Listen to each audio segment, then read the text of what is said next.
despite having developed a fantastic and wildly successful business, the NFL has found itself embattled in a number of public relations controversies stemming from its inability to control the narratives of its policy decisions.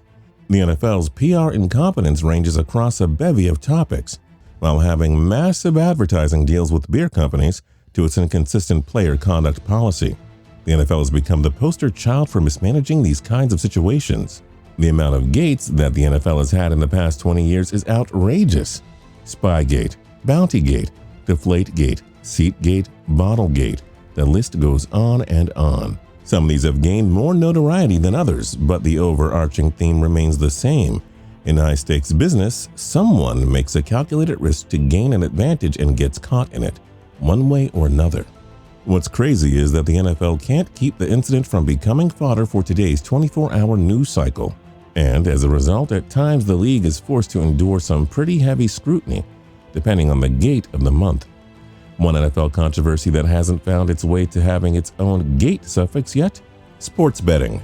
The NFL has flip-flopped its official stance on gambling a dizzying amount of times.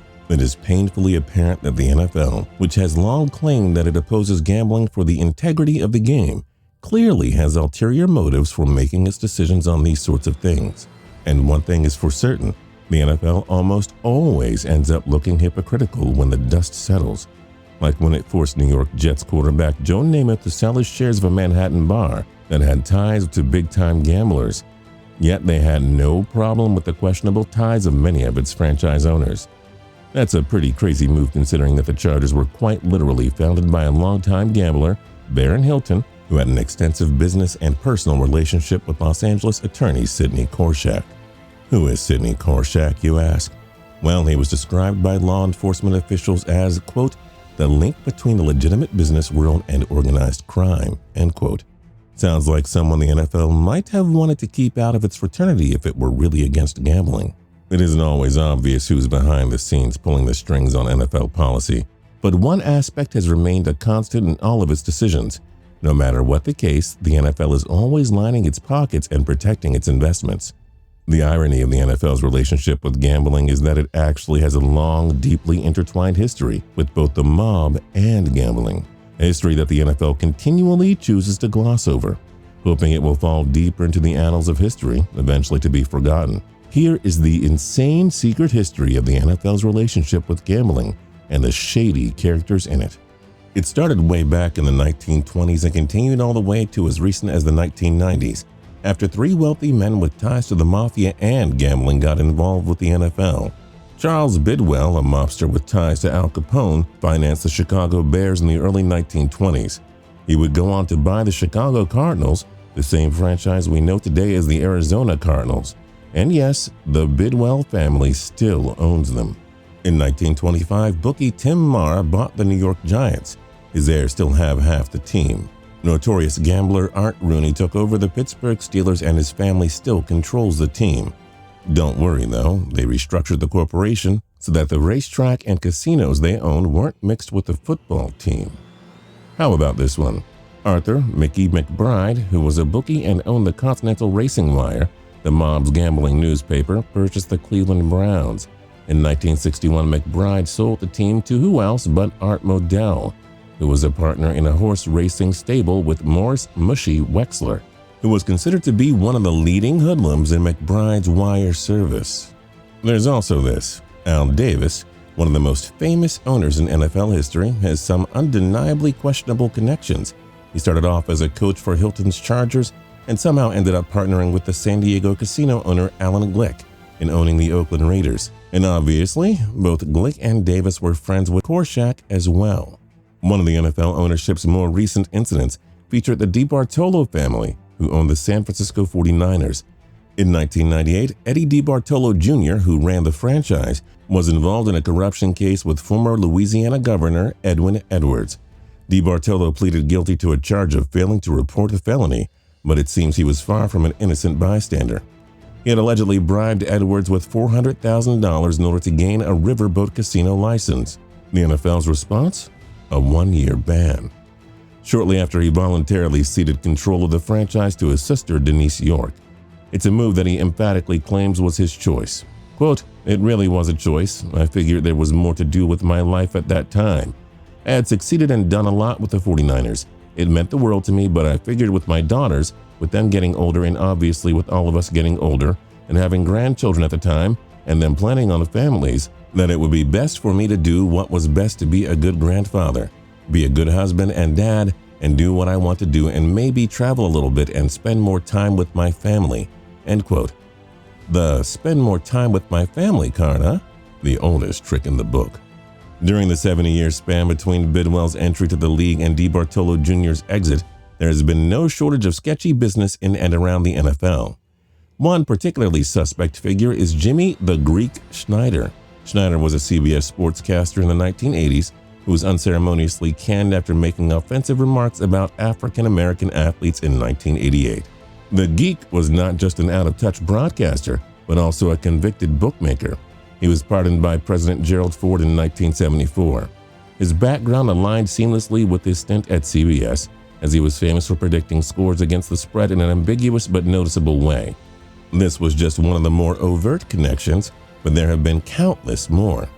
Dan Moldea, an investigative journalist who has reported on organized crime and political corruption since 1974, published a very controversial piece on the NFL's ties to gambling and the mob in the late 1980s.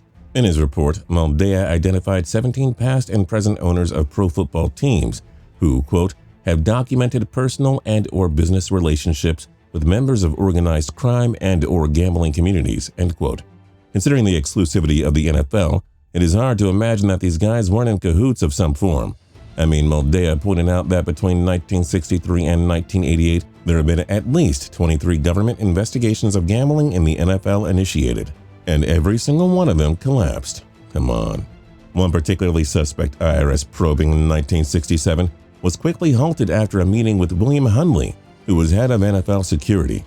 Hundley was a co-founder of Intertel, the controversial private security firm controlled by Resorts International, which was investigated for organized crime links. One IRS agent told Moldea, quote, "What you've got here are connections among the Cosa Nostra, sports figures, and the television news media, and it's still going on," end quote. The Cosa Nostra are the descendants of the original Sicilian mafia, in case you were wondering. An interesting piece of the puzzle is how the NFL has handled gambling publicly. Check out how much current NFL Commissioner Roger Goodell's opinion has changed in just 7 years. On November 12, 2012, at the NFL Park Avenue offices in New York, Goodell and his lawyer Jeff Mishkin were deposed by William H. Wegner, an attorney that worked for New Jersey Governor Chris Christie. The deposition was regarding the league's lawsuit challenging the state's new sports betting law. Two specific questions and answers stand out. When asked if the NFL had ever considered putting a franchise in Las Vegas, Goodell replied, quote, "Not when I've been commissioner," end quote. Second, when asked what the biggest threat to the integrity of professional football was, he answered bluntly, quote, "Gambling would be number one on my list," end quote. Well, here we are 7 years later. Let's see just how serious of a threat Goodell really considers gambling to be at this point. Start with the obvious. Back in 2017, the NFL officially approved a move that lets the Raiders move to Las Vegas. Well, there was a 3-year buffer. As of next season, we will officially have the Las Vegas Raiders after a shocking relocation of one of the NFL's most storied franchises. Wait, what? That is quite a departure from his stance back in 2012, when he said that he never even considered putting a franchise in Vegas. It is simply impossible for a move that massive to happen without there being at least some inkling or discussion about it beforehand. I'd go as far as to wager that the NFL had been putting out feelers and negotiating a whole world of potential deals in the 5 years between that deposition and the announcement of the move. Now, I can't offer any tangible proof, but after watching Spencer Strathmore, The Rock's character in the legendary HBO show Ballers, try and negotiate a deal to Las Vegas with a billionaire casino owner, I feel pretty confident in my understanding of how these things work. You go out and you rob a few more Brinks trucks. You bring me the full asking price. We can sit down and talk about making a deal. It's also interesting to consider the role that a potential move to Las Vegas might have played in that 2012 lawsuit. Remember, the NFL was actually suing New Jersey for passing a sports betting law. Perhaps the NFL was just feigning an interest in protecting the integrity of the game. when it was actually trying to preserve a monopoly on gambling in Las Vegas ahead of the move. I mean, the NFL owners attempting to collude on something to protect their interests? That doesn't sound like them. All I see are lies and collusion! In the time since the deposition, the national gambling landscape has changed dramatically. First off, sports betting is now legal in New Jersey, and it's already showing a pretty good return on investment. The extra revenue helped Atlantic City's 9 casinos collectively post a year-over-year increase of nearly 20% in January to $220 million. Considering the fact that sports gambling was previously only legal in one state, it really makes you wonder if just maybe a few of the NFL owners had some shadow investments in Las Vegas casinos, or perhaps even some gambling operations that weren't entirely above board. Now that New Jersey has opened the floodgates following its U.S. Supreme Court case victory last May, it looks like more states will begin to follow suit. So far, 8 offer it, including Pennsylvania. So, what made Roger Goodell and the NFL change its tune? No shocker here. The money. Research has shown that the league's annual revenue would rise by $2.3 billion. Not too bad. Most of that money, about $1.4 billion, is expected to come in the form of increased rights fees, the study found. The rights will come from increased ticket sales, advertising, sponsorships, deals from gambling services, and other deals. The league has always been looking for additional revenue streams, and gambling is sure to be a huge one. While all of this seems to be spawning out of nowhere, the NFL has an extensive history with gambling and some pretty nefarious organizations. The NFL is simply returning to its roots. Just this time, it's doing it legally. And hey, if you're new here and you're not subscribed yet, feel free to do that right now. If you liked the video, then like the video. We'd really appreciate it. If you have any ideas for videos, leave them in the comments section. And don't forget to tune into TPS every single day for more cool videos. See you next time.